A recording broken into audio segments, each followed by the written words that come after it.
ഞാൻ പറഞ്ഞിട്ടില്ല. 10 വർഷം മുമ്പ് മറ്റെവിടെയും ഞാൻ കണ്ടിട്ടില്ല എന്ന് വീണ്ടും വീണ്ടും പറയുന്നുണ്ട്. എന്നാൽ ഇനിയും കണ്ടെത്താം, ഏതെങ്കിലും മുക്കുമൂലകളിൽ ഏതെങ്കിലും താളുകളിൽ കണ്ടെത്തിയേക്കും എന്നൊക്കെ ഞാൻ പറഞ്ഞിട്ടുണ്ട്. എന്നിട്ട് കേരളത്തിൽ ഇറങ്ങിയ മറ്റൊരു പുസ്തകം എടുത്ത് ഉദ്ധരിച്ചുകൊണ്ട് ഇതാ ഈ പുസ്തകത്തിലും ഈ അർത്ഥം പറഞ്ഞിട്ടുണ്ട്, വെറുതെ മിസ്റിലേക്കൊന്നും പോകേണ്ട കാര്യമില്ല, കൂത്തുപറമ്പ് പോയാൽ മതിയായിരുന്നു. പക്ഷെ ആ പേരോട് ആ പുസ്തകം വായിക്കുമ്പോൾ ഏത് വർഷമാണ് ആ പുസ്തകം പ്രസിദ്ധീകരിച്ചത് എന്നൊന്ന് നോക്കിയാൽ മതിയായിരുന്നു. എന്നാ എന്റെ പേരിൽ തട്ടിക്കയറുന്നത് ഒഴിവാക്കാമായിരുന്നു. 10 വർഷം മുമ്പ് എന്ന് ഞാൻ എത്ര വട്ടം പറയുന്നുണ്ട് എന്റെ വാക്കിൽ. ആ പുസ്തകം പ്രസിദ്ധീകരിച്ചത് ഏത് വർഷമാണ്? പേരോട് ഒന്നുകൂടി എടുത്തു നോക്ക്. ഞാൻ പറഞ്ഞെടുത്തല്ല കുഴപ്പം പറ്റിയത്.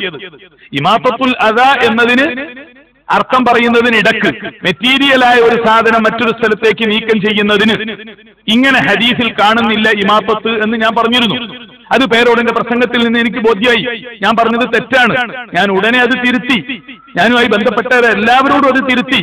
ഇമാത്തത്ത് എന്നത് മെറ്റീരിയലായ സാധനം നീക്കം ചെയ്യുന്നതിനെ കുറിച്ച് ഹദീസിന്റെ ഗ്രന്ഥങ്ങളിൽ കാണുന്നുണ്ട്. പേരോട് പ്രസംഗത്തിൽ അത് പറഞ്ഞു വ്യക്തമാക്കി തന്നു.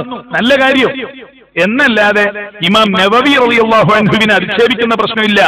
മറ്റ് ഇമാമുകളെ ഒന്നും ആക്ഷേപിക്കുന്ന പ്രശ്നം ഇൻഷാ അല്ലാഹ് ഒരിക്കലും ഉണ്ടാകില്ല. എന്റെ പ്രസംഗം ഉടനീളം എടുത്ത് പരിശോധിച്ചാലും ഇമാം നവവി റളിയല്ലാഹു അൻഹുവിനെ പേരെടുത്ത് അധിക്ഷേപിക്കുന്ന സൂചിപ്പിക്കുന്ന ഒരു ഭാഗം കാണിച്ചു തരാൻ കഴിയില്ല പേരോടിന്.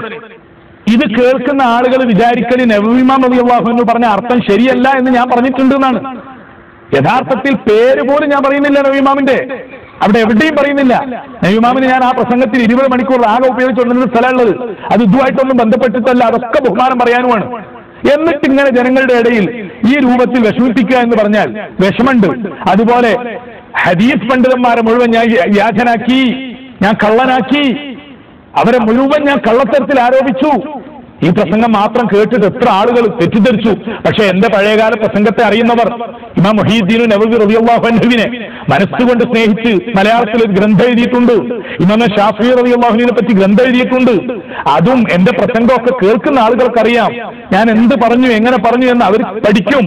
അവരൊന്നും അങ്ങനെ തെറ്റിദ്ധരിക്കൂല എന്ന് ഞാൻ വിചാരിക്കുന്നു.